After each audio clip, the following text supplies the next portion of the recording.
My name is Chelsea. At 61, I am still working as the president's secretary in the company led by my husband, Scott. Every day begins the same. At 7 a.m., I wake up earlier than him, prepare breakfast, quietly gather my thoughts, and prepare for a new day. Then, I head to the office. I clean, tidy up, make sure all the papers are neatly arranged, and ensure the office is ready to welcome its owner. This has been my routine, one I never questioned, until recently. At 9 a.m., Scott arrives at the office. His suit always fits perfectly, his gaze brimming with confidence. He thanks me for keeping everything in order, and I nod silently, accustomed to this scene we replay day after day. I take his tie and knot it just the way he likes, watching the two of us reflected in the window. "You want to work in a clean space, don't you?" he asks. I reply that I do, and he, with a slight smile, reassures me that it's the right way. We've been together for 31 years, and in all that time, I've learned to read his mood through the tiniest details, a hand movement, a gesture, a barely noticeable shift in tone. We met through a mutual acquaintance when I was only 30. Back then, I was full of hope and ambition. But life unfolded differently. We have no children, though I once dreamed of having a big family. Scott took over the company from my father, and from that moment, his life revolved around the business. I thought our marriage would be a partnership, but over time, it became clear that I was just part of the backdrop. Today was different. During our morning conversation, Scott suddenly mentioned that he wanted to introduce me to someone.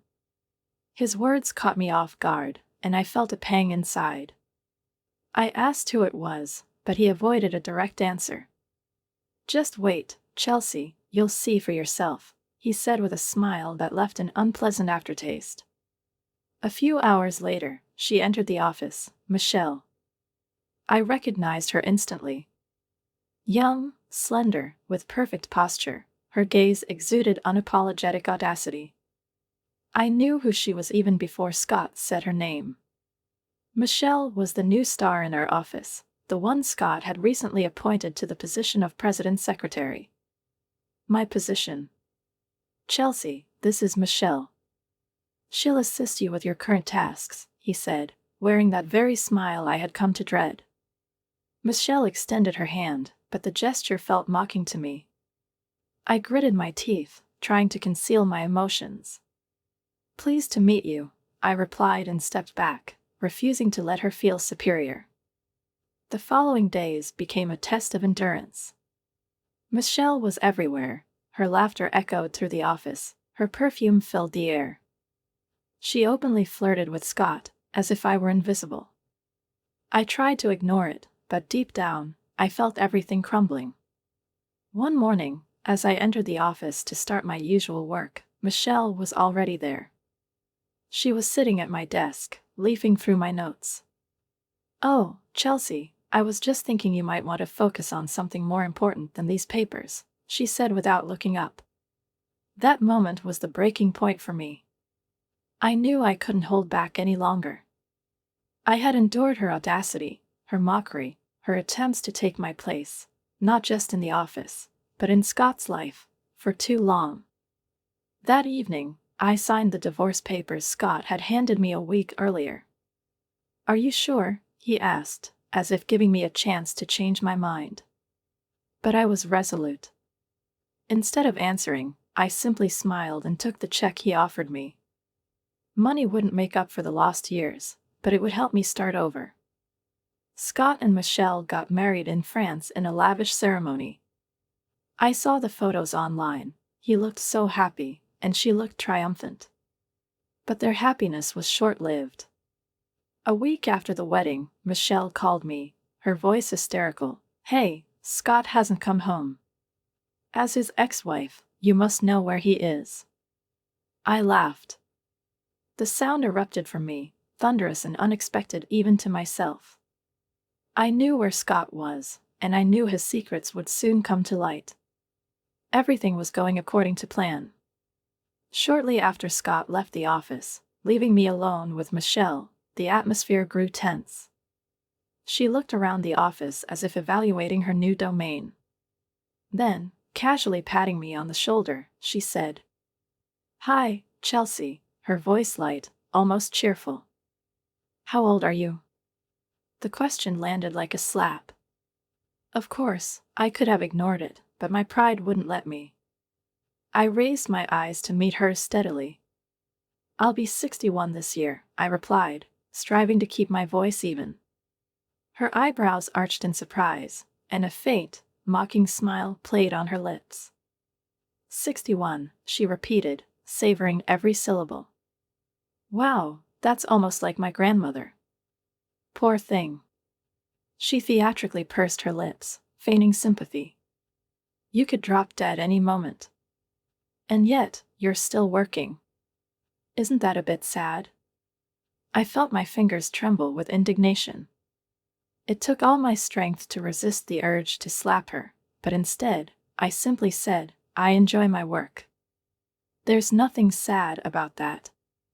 She chuckled, throwing her head back as if I had said something utterly ridiculous. "Oh, I get it. It's your way of coping." But still, poor Scott. Every day, stuck with an old lady, both at home and at work. That must be awful, don't you think? Each of her words felt like a blade, cutting straight to my heart. I could feel my anger building up inside me, but I fought to remain composed. She continued. "When you get older, your brain starts working slower," she said, shrugging. "It's normal. But, when there's a young, beautiful girl like me around, everything becomes much easier. I'm like a breath of fresh air for Scott. You understand, don't you?" Her smile was full of self-satisfaction.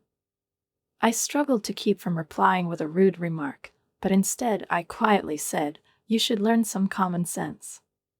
She laughed, but there was nothing joyful in her laughter. It was a cold, arrogant laugh of someone who was savoring her victory. "Oh, did I upset you?" Her voice feigned surprise. "Must be menopause, right?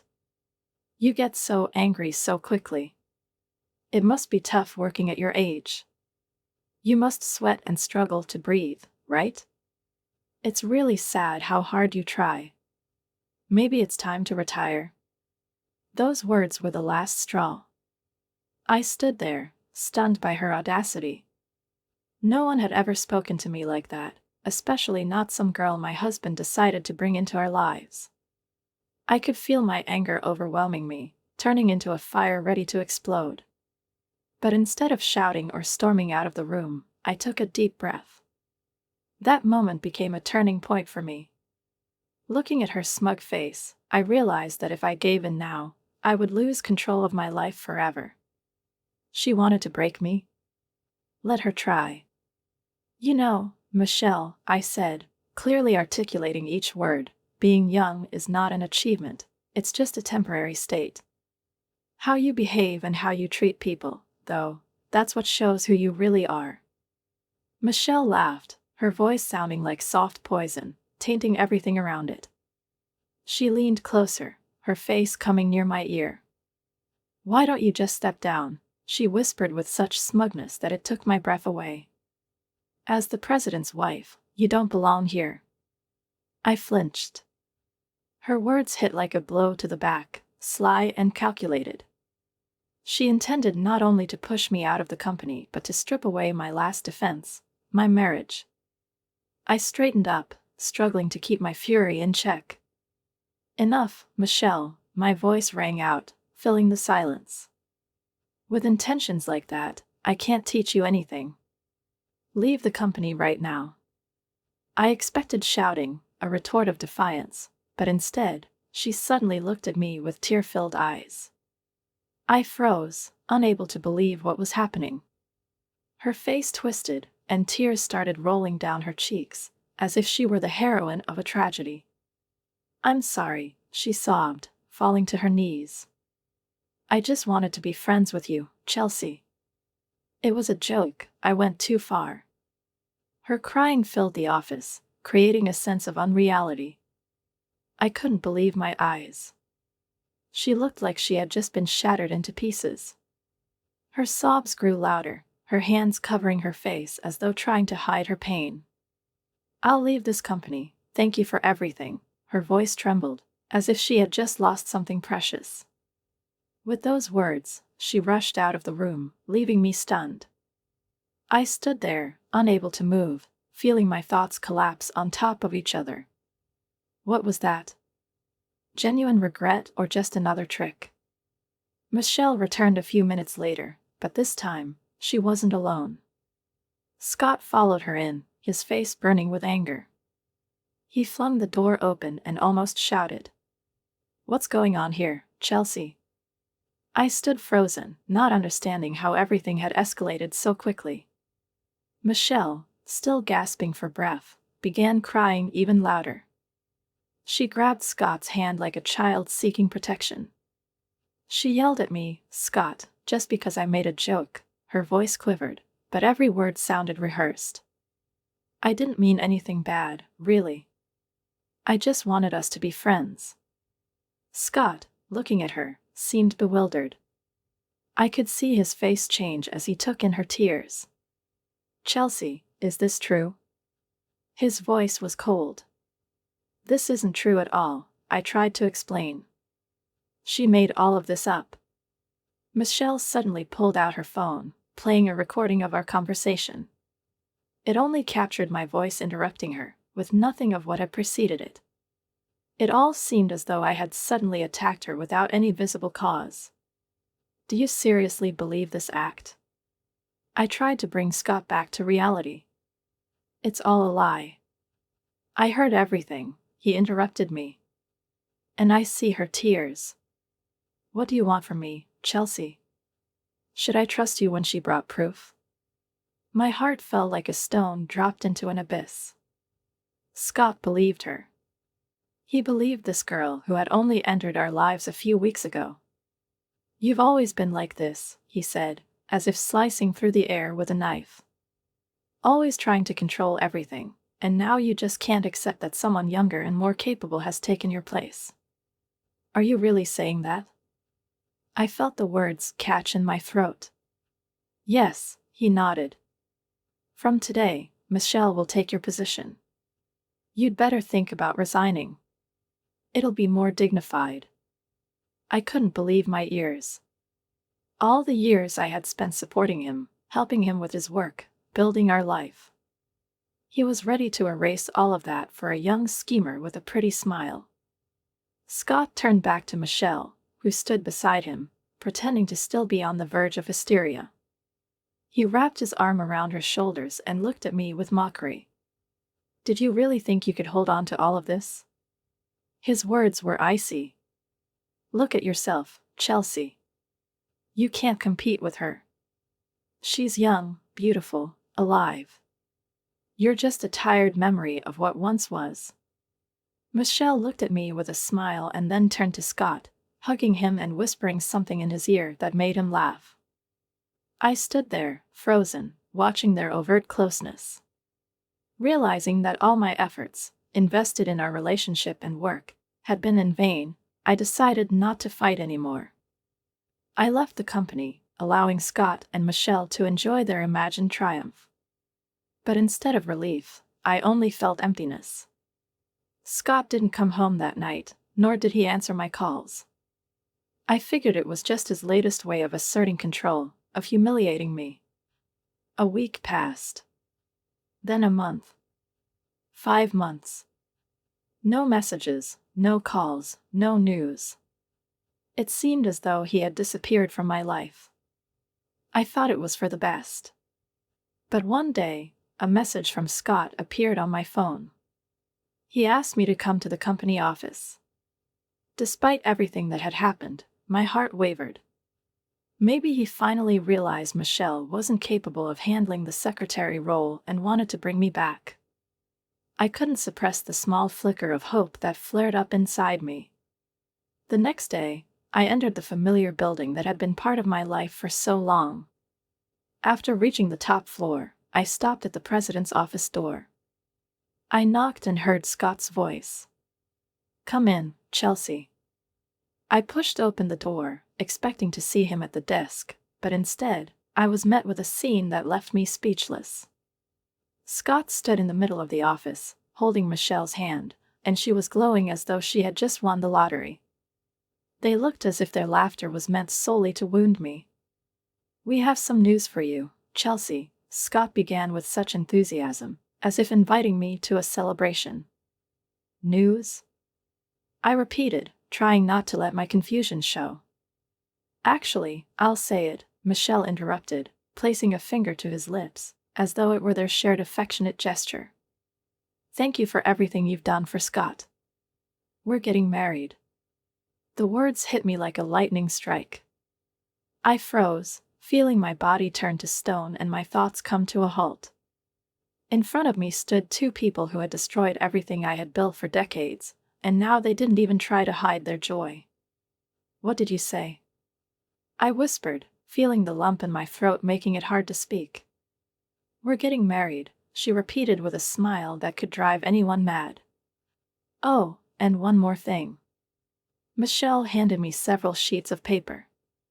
At first, I thought they were divorce papers, but as I looked closer, I saw black and white printed photographs.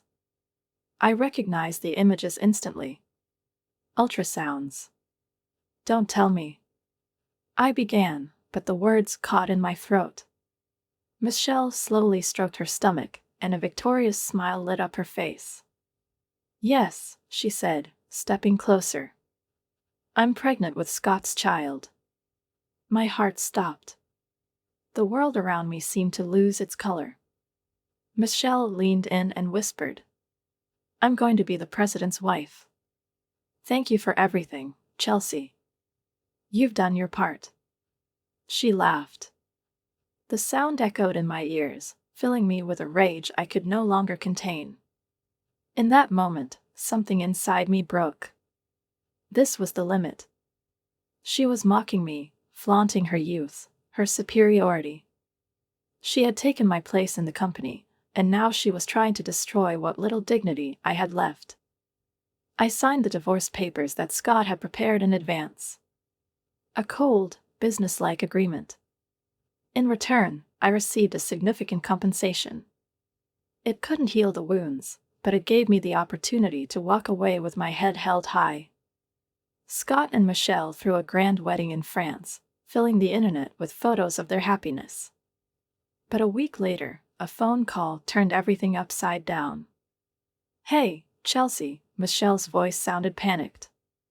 "Scott hasn't come home. As his ex-wife, you must know where he is." I laughed.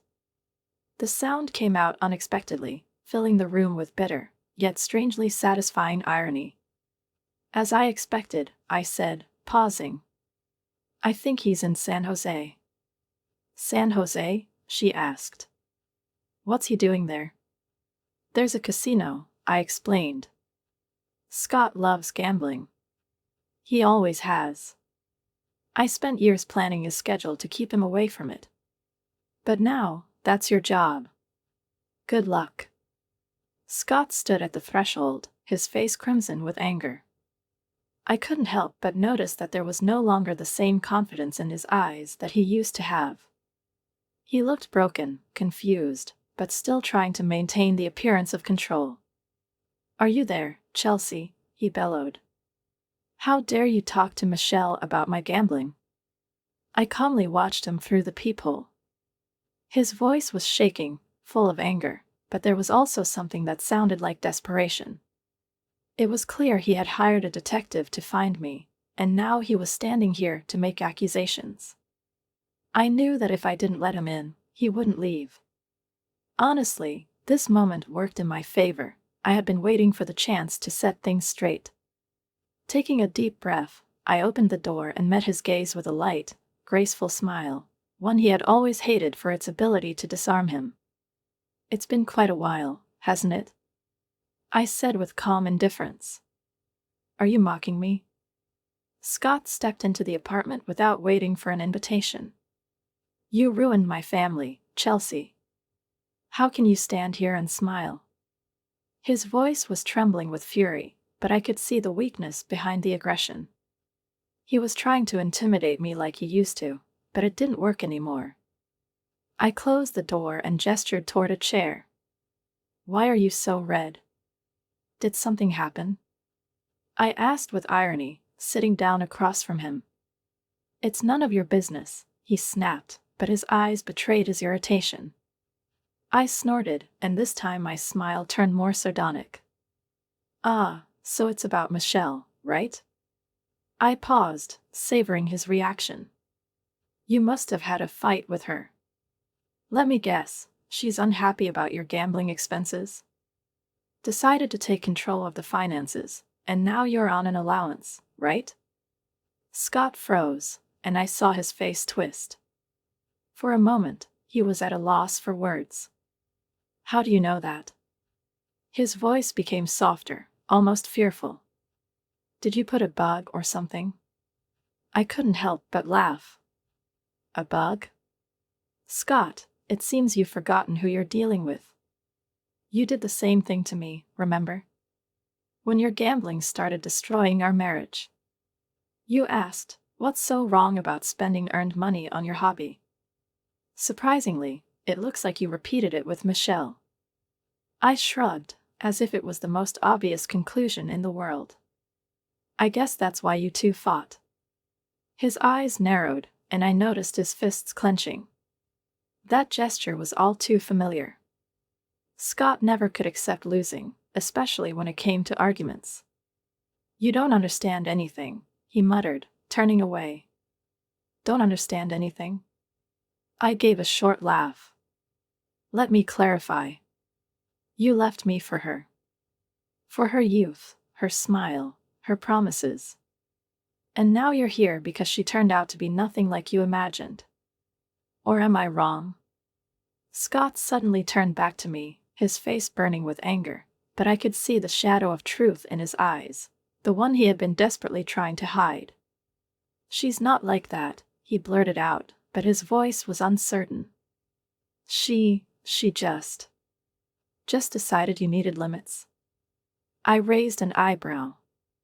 That the president of a company should act like an adult, not like a kid in a toy store? Shut up, Chelsea, he exploded, but his words sounded hollow. I leaned forward to close the distance between us and looked him straight in the eye. You came here to take out your anger on me because you can't deal with the fact that she's not perfect. But, Scott, you know what I've realized. I'm no longer your target. You destroyed everything we had, and I found a way to move on. So go and deal with your problems on your own. He stood there silently, unable to say a word. I could see his lips tighten into a thin line, and his eyes burned with rage he couldn't release. If you're done, the door's over there, I nodded toward the exit. And next time you decide to blame someone, start with yourself. Scott clenched his fists as if he was about to say something, but instead, he spun around sharply and left, slamming the door behind him. I sat back in the chair, listening to the silence, and for the first time in a long time, I felt a sense of calm fill my soul. Scott sat on the floor of my apartment, like a lost child who had just realized the toy he dreamed of was broken. His shoulders slumped, his eyes stared blankly, and his fists clenched and unclenched in helpless rage. I stood in front of him, feeling neither regret nor pity, only cold satisfaction. Everything he had built on lies and betrayal was crumbling right in front of him. Are you sure you don't want to take another look at these ultrasounds? I asked, holding up the photograph and a printout from the blog. Look, Scott. You don't need to be a detective to see how perfectly the silhouettes match. He looked up, and for a moment, there was something like desperation in his eyes, as if he hoped this was just some ridiculous misunderstanding. This is impossible, he whispered, taking the papers from me with trembling hands. Michelle wouldn't do this. She couldn't have. I crossed my arms over my chest and tilted my head slightly, looking at him with a mocking expression. Really? I said. You think she couldn't? The woman who came into your life with lies, who tried to destroy our marriage, who took my place in the company, and most importantly, Made you believe you were going to be a father? Do you really believe she isn't capable of that?" Scott was silent. His gaze darted between the photographs and the text, trying to find any clue that could disprove the obvious. But there were no clues. His face turned ashen, and his eyes filled with hopelessness. "Why did she do this?" he finally exhaled, staring at the floor. I smirked. This moment was too good to not enjoy. "Maybe because she saw you not as a husband, but as a wallet on legs," I replied calmly.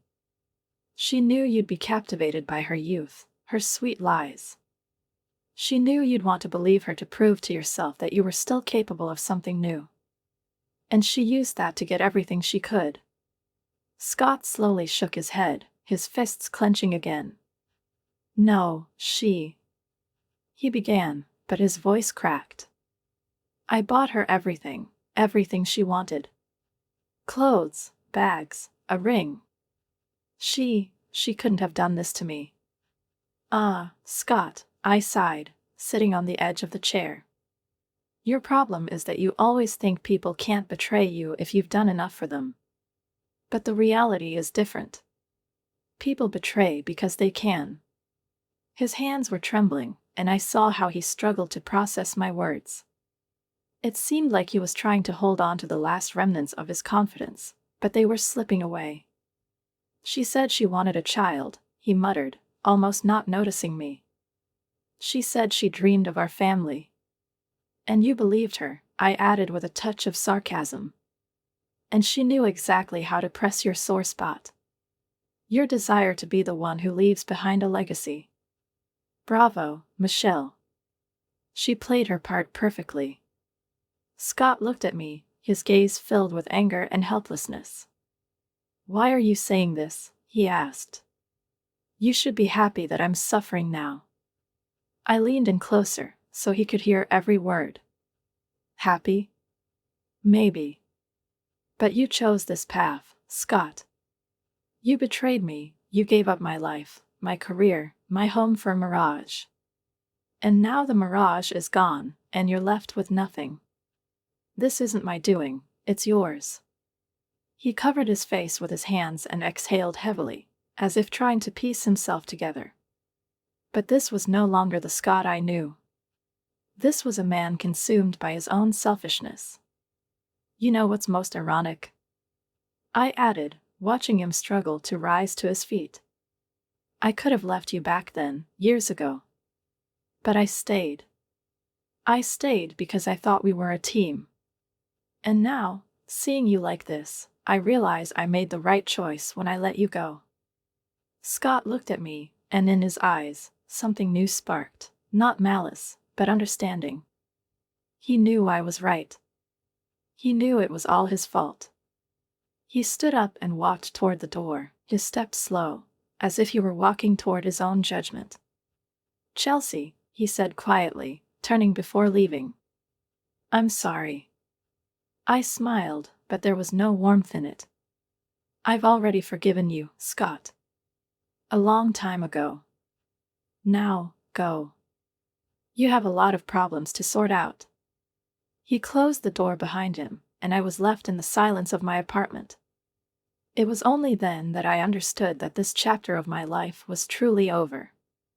Michelle was standing at the threshold, her gaze filled with triumphant outrage. As soon as she saw me with Scott, she immediately burst into shouts.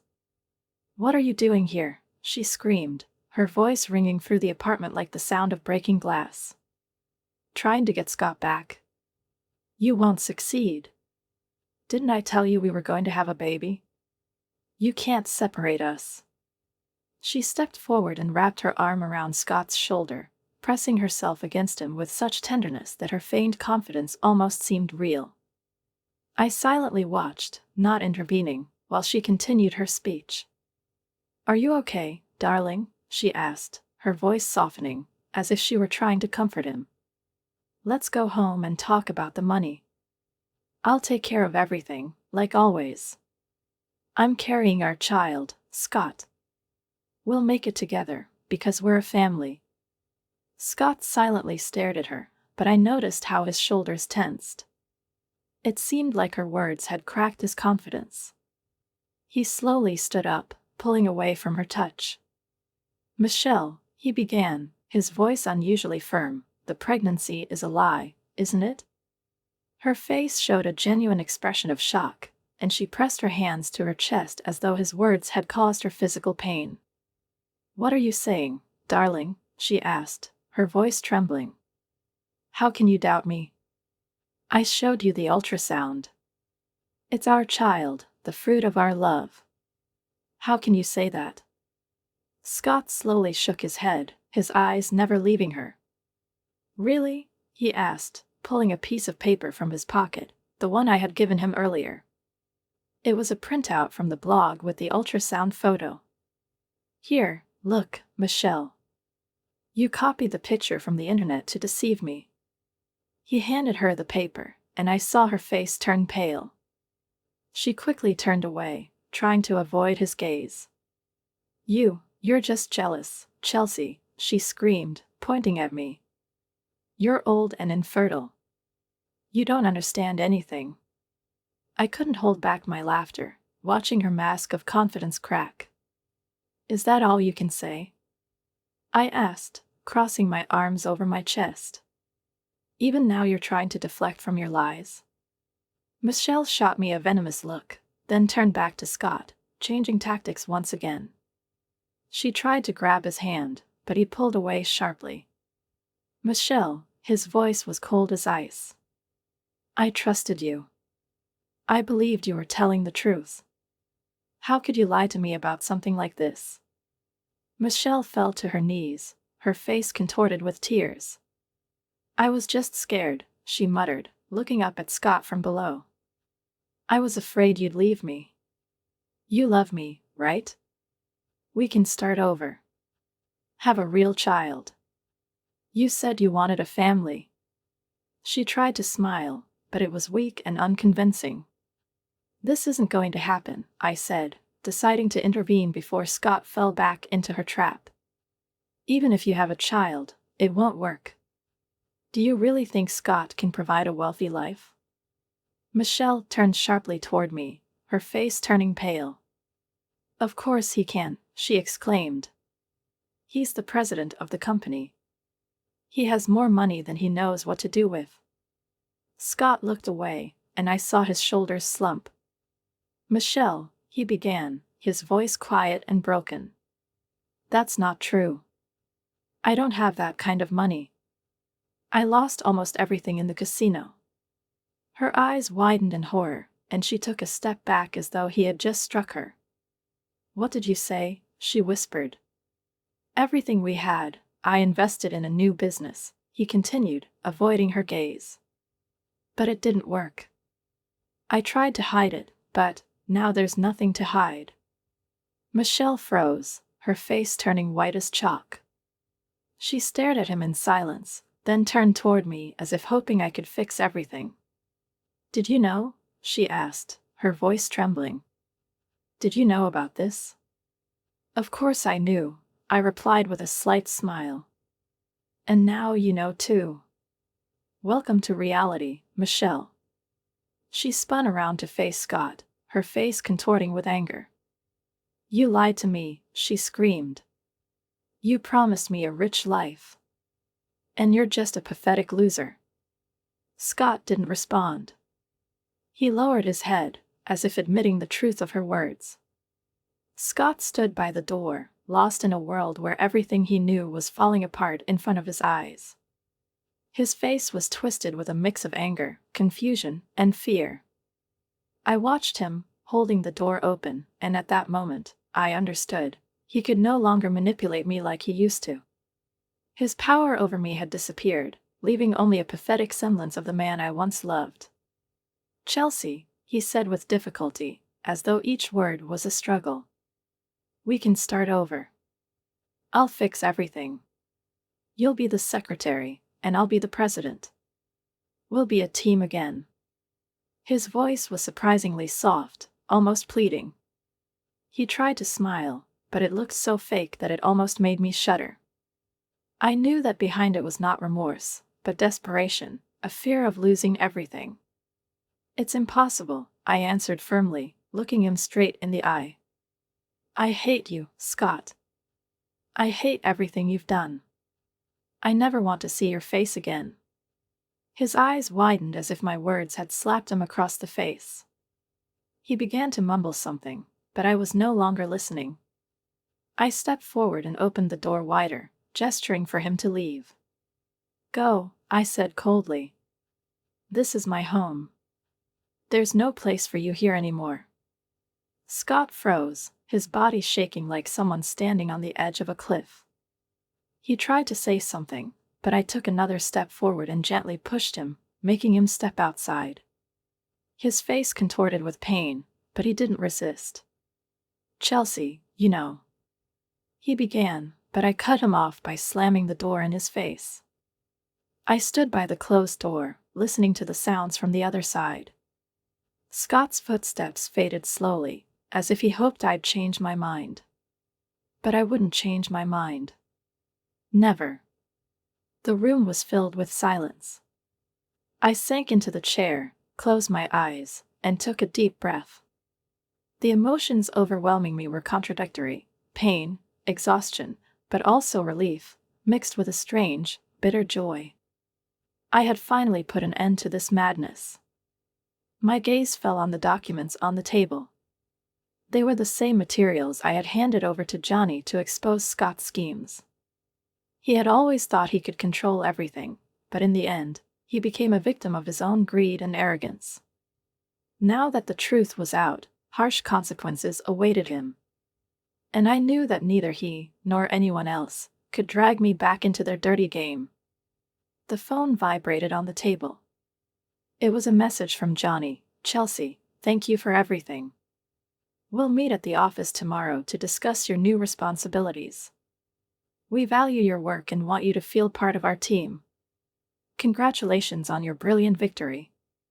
I smiled, feeling for the first time in a long while that life was finally back on track. This new phase symbolized freedom, renewal, and the start of a new chapter. The evening's sunlight filtered through the curtains, and I stood up to close them. The day had been long and tense, but now I could finally relax. Ahead of me was something better than what I had left behind. I locked the door and immersed myself in the silence of my home. The TV played quietly in the background, but I barely paid attention to it. Scott was gone, realizing that it was the end. He could no longer manipulate me the way he used to. That chapter of my life was over, leaving me with a light sense of relief. A few weeks later, the news came: Scott had been arrested. His arrogance and greed had led him to a cold prison cell, where he remained alone, without support or protection. Did he hope for Johnny's help? Of course. But that was a foolish illusion. When Johnny found out about his brother's schemes, he refused to intervene and let justice take its course. The charges were serious: embezzling company funds, deceiving suppliers, forging documents. Scott had convinced everyone of his new ventures, lured money from people, and transferred it to his personal accounts. But one day, the scheme collapsed, and now he was facing several long years behind bars. Probation? Not this time. Michelle didn't escape the police's attention either. Although there was no direct evidence of her collusion with Scott, her numerous fraudulent schemes were uncovered. She preyed on wealthy men, deceiving them with stories of pregnancy, urgent surgeries, or other tragedies. Scott had been yet another one of her victims. Shortly after his arrest, she was detained for fraud, and her case was sent to court. 2 former allies had found themselves in the hands of justice. 6 months passed. I was still working with Johnny, trying to restore the company's reputation. It wasn't easy. After everything that had happened, many partners had lost their trust, and our task was to win it back. Johnny worked tirelessly, and I was there to support him. One evening, we returned to the office after a busy day. Johnny, tired, sank into his chair and exhaled deeply. "Thank you, Chelsea," he said, smiling at me. You did an excellent job organizing the dinner. It was perfect. I nodded, feeling a warm glow from his words. The pleasure was mutual, I replied. I knew our clients would like this restaurant. The food was not only exquisite but also healthy. And the place, unfamiliar to most, turned out to be a pleasant surprise. You're right, he agreed, his smile widening. You know how to create the right atmosphere, and that helps us build trust with our partners. I noticed how sincerity radiated from his voice. Johnny was different from Scott in every way, in his manners, his approach to work, his attitude toward people. He was polite, restrained, and always ready to listen. His genuine nature made him a reliable partner and leader. You know, he suddenly said, his voice quieter, almost thoughtful, I often wonder how someone like you ended up being Scott's wife. I smiled slightly, but there was more bitterness than joy in that smile. Ex-wife, I corrected. Now we have nothing in common. Johnny nodded, looking at me intently. Right, he said. Have you ever thought about retiring? Maybe just living peacefully, enjoying life? I laughed, shaking my head. I love my job, Johnny. As long as I'm physically able, I want to continue. I like being part of something important, restoring what seemed lost. He smiled, and there was approval in his gaze. Then I'm counting on you, Chelsea, he said.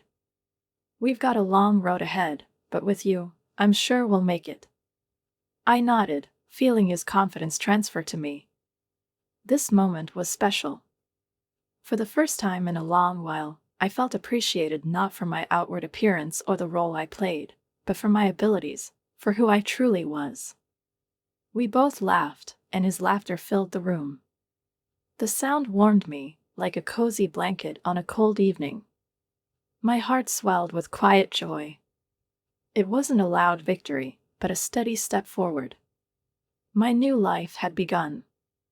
And, looking at Johnny, I knew it would be filled with meaning.